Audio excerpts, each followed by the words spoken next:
So hey, what's up guys, it's your boy Rockdom over here, and this is going to be the 5th episode of playing every game in the Roblox of the Spin Wheel until we empty out.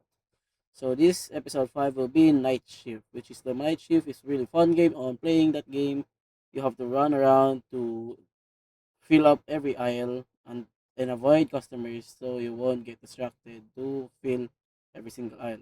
If you fill every single aisle, you won the game. But if not, you get fired from manager as well. Avoid customers. Try not to get near at the customers. If you get near the customers, you can throw the box away to them to stun them. That's all about Night Shift. I really hope you guys enjoyed that.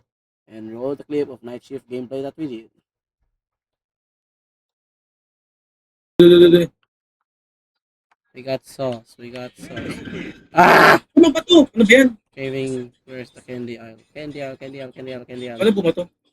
Don't know Yan! how. No. Boo, I'm looking for the season. The for the season is here.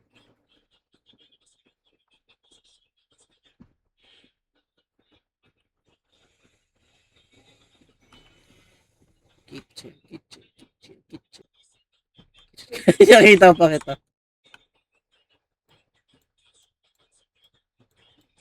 Entered the wrong aisle, what? Pre, ano ginagawa mo? Minapato ko lang yung box sa NPC hanggang...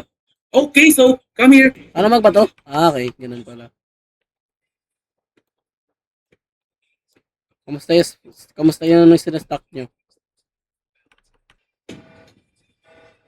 The baker.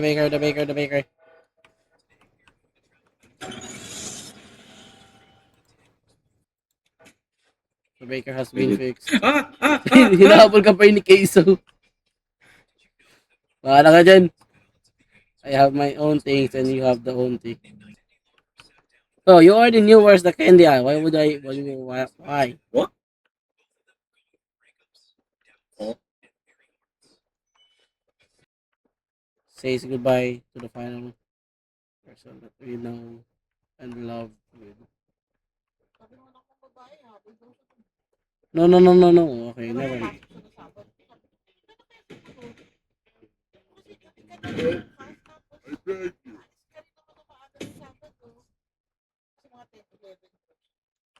Me and